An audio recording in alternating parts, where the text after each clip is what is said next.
Esselamu Aleyküm arkadaşlar, ben Gülmire. Bugün sizlerle birlikte Doğu Türkistan'ın meşhur reçellerinden biri olan süt reçelini yapacağız. Hem uzun süre saklanabilen hem lezzetine doyum olmayan güzel bir tariftir bu. İnşallah sizler de dener ve memnun kalırsınız. Hemen yapılışına geçelim.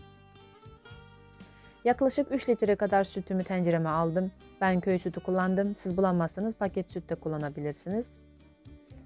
Navat kullandım ben 400 gram kadar. Siz navat bulamazsanız 3 litre sütümüz için 3 su bardağı kadar toz şekeri de kullanabilirsiniz.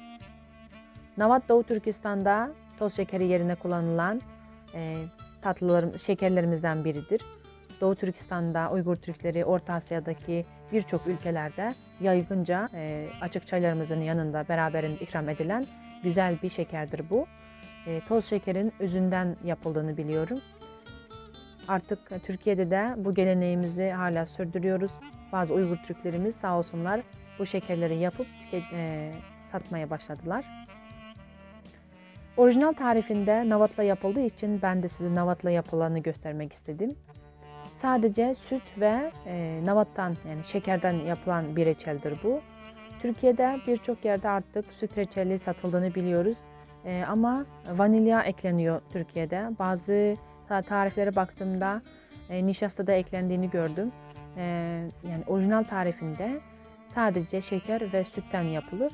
Yani mutlaka deneyin, çok fark olacak arasında. Mutlaka beğeneceğinizden eminim. Yani orta ateşte şekerlerimiz eriyene kadar böyle karıştırıyoruz. Ondan sonra biraz kısıyoruz. Hani orta ateşten birazcık kısmamız gerekiyor ateşimizi.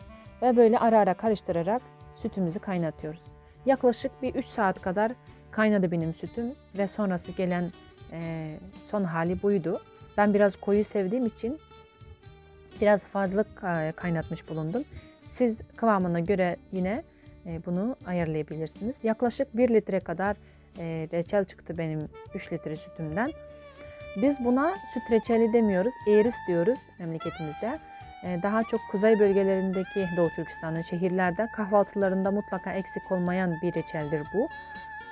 Bir sürü tatlısı da yapılır. İnşallah ileride onları da göstermek isterim sizlere. Çok lezzetli bir reçeldir. Mutlaka deneyin diyorum arkadaşlar size.